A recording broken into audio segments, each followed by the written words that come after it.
appears that a comment I made at a post in Facebook has upset some people. I was told by a friend that others had commented on my statement, some addressing their comments directly to me. It became obvious that I was going to have to clarify my statement. However, when I finally had time to address the situation, the posting could not be found. Nevertheless, I will clarify my statement in this video. My statement was simply that I am tired of people calling the creator of the universe by the term God, which is actually pronounced God. The creator of the universe has a name, and we should use it. There is absolutely no reason to focus on the term God or God in this presentation. Scripture is quite clear and is all that is necessary to support my position when speaking with those seeking to keep Torah.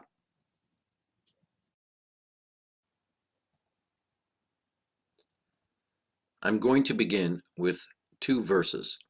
The first, Exodus chapter 3, verse 15. And Elohim said moreover unto Moses, Thus shalt thou say unto the children of Israel, Yahweh Elohim of your fathers, the Elohim of Abraham, the Elohim of Isaac, and the Elohim of Jacob, hath sent me unto you. This is my name forever, and this is my memorial unto all generations. And the second, Exodus chapter 23, verse 13. And in all things that I have said unto you, be circumspect, and make no mention of the name of other gods, neither let it be heard out of thy mouth. Note the highlighted words, memorial and mention. These two words are actually the same word in the original Hebrew text. Strong's lists these words as word number H2143, Zeker, a memento, abstractly recollection, by implication commemoration, memorial, memory, remembrance, sent. Note that the word Zeker comes from H2142. The word Zeker comes from the word Zakar, a primitive root, properly to mark, that is, to remember, by implication to mention. Note the highlighted portions of this definition. Make mention of, make to be remembered, bring to remembrance, call to remembrance, come to remembrance, keep in remembrance, put in remembrance. Also note the green highlight as denominative from H2145, to be male. Word number H2145, Zakar, to be male. From H2142, properly remembered, that is, a male, of man or animals as being the most noteworthy sex. Scripture is very clear regarding the use of his name. This is such an important issue that it is listed as the third commandment in Exodus chapter 20, verse 7, which states, Thou shalt not take the name of Yahweh thy Elohim in vain, for Yahweh will not hold him guiltless that taketh his name in vain. I prefer the translation, You shall not misuse the name of Yahweh your Elohim to bring it to naught, for Yahweh will not hold him guiltless that misuses his name to bring it to naught. The highlighted word in the previous verse was vain, which is listed as Strong's H7723, Shav, from the same as H7722, in the sense of desolating, evil as destructive, literally ruin, or morally, especially guile, figuratively idolatry, as false subjectively, uselessness. Let us now take a look at word number H7722. Word number H7722 is sho'ah, from an unused root meaning to rush over, a tempest, by implication, devastation, desolation, destroy, destruction, storm, wasteness. This verse tells us we are not to allow his name to come to destruction or uselessness, which is in support of the previous verses that commanded us to remember his name and not mention the names of pagan deities. Psalms chapter 72 verse 17 says, "His name shall endure forever. His name shall be continued as long as the sun, and men shall be blessed in him. All nations shall call him blessed." The Encyclopedia Judaica from Keter Publishing House, located in Jerusalem, Israel, in volume 7 on page 680 states, "The true pronunciation of the name Yahweh was never lost." Several early Greek writers of the Christian Church testify that the name was pronounced Yahweh. As the verse in Psalms stated, his name shall endure forever. Isaiah chapter 12 verse 4 states, "And in that day shall ye say, Praise Yahweh, call upon his name, declare his doings among the people, make mention that his name be exalted." Let me ask, how can we exalt his name if we do not use it?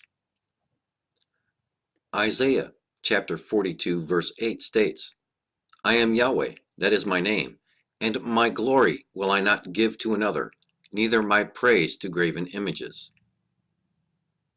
This verse tells us that we must give glory and praise to him and him alone. We can only do this through the use of his name. We must be very careful. We cannot use other names to glorify or praise Yahweh. Remember, Satan is the father of lies, and he is very able to trick and deceive you into offering praise and glory to other gods. Do those of you who believe it doesn't matter what name you call him by because he knows your heart still believe it doesn't matter? Do those of you seeking to keep Torah understand that his commandments, his Torah, is to use his name and not mention the name of pagan gods? Ask yourself a question. If such great importance is placed upon the name of the Father, how much importance should be placed upon the name of the Son, which in the Hebrew is Yeshua? Let each of us decide based upon Scripture. Acts chapter 4, verse 12. "Neither is there salvation in any other, for there is none other name under heaven given among men whereby we must be saved." Acts chapter 10, verse 43. "To him give all the prophets witness, that through his name whosoever believeth in him shall receive remission of sins." Let us remember, his Hebrew name is Yeshua. It is not the Latinized Greek Jesus, which only 500 years ago, when the letter J was created, became Jesus. In 1 John chapter 3, verses 22 to 24, it states, "And whatsoever we ask, we receive of him, because we keep his commandments, and do those things that are pleasing in his sight. And this is his commandment, that we should believe on the name of his Son, Yeshua Messiah, and love one another as he gave us commandment. And he that keepeth his commandments dwelleth in him, and he in him. And hereby we know that he abideth in us, by the Spirit which he hath given us." Note, in verse 22 it states, "Whatever we ask, we receive of him."